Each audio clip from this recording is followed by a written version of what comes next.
Auditeurs, auditrices, bonjour.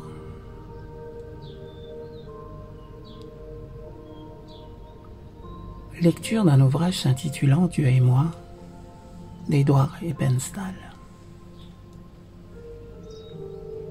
En date du 12 juillet, c'est là tout l'homme. Écoutons la conclusion de tout le discours. Crains Dieu et observe ses commandements, c'est là tout l'homme. Ecclésiaste chapitre 12, verset 13.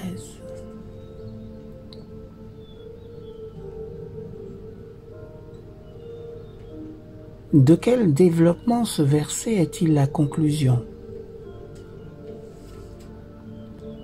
Salomon vient de parler de sa propre expérience. Il a eu le loisir de profiter de tout ce qu'un homme peut désirer. Il ne s'est rien refusé.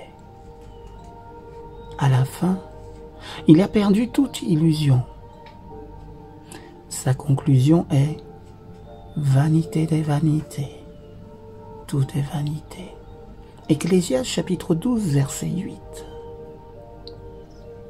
De nos jours, où le champ des connaissances et des réalisations s'est considérablement élargi, nous avons sans conteste surpassé Salomon. Cependant, il était convaincu qu'il n'y a aucun bonheur, aucune sécurité durable en ce monde en dehors de l'harmonie avec le caractère juste de Dieu tel qu'il se révèle dans ses commandements.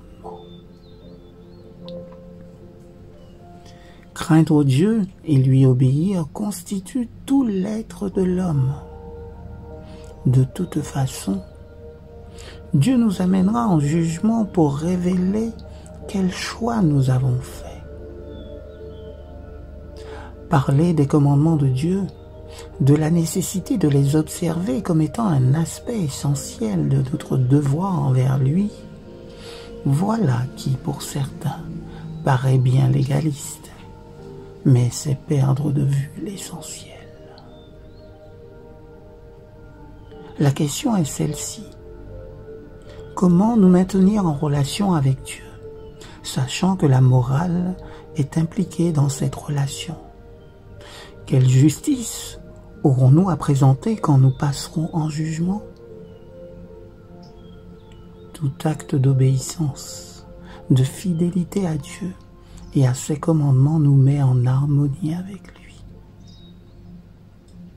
Le Christ est venu en ce monde pour nous réconcilier avec Dieu. L'obéissance est la meilleure preuve que l'harmonie entre Dieu et nous est en train de se rétablir. Dans la mesure où nous aimons assez Dieu pour lui obéir, le verdict qu'il rendra sera en notre faveur. La loi de Dieu ne devrait pas constituer un problème pour les chrétiens. C'est en quelque sorte un moyen dont Dieu dispose pour nous révéler son être moral. Plus nous nous approchons du Christ, plus notre vie est imprégnée des principes moraux qui sont les siens. Quand Salomon voulut s'assurer qu'il était en règle avec Dieu, en harmonie avec lui et non avec le monde, il en arriva à cette déclaration qui conclut le livre de l'Ecclésiaste. Avons-nous la preuve que nous avons inversé le cours de notre vie, qu'au lieu d'être orientés vers les choses de la terre et vers le péché, elle est orientée vers Dieu lui-même?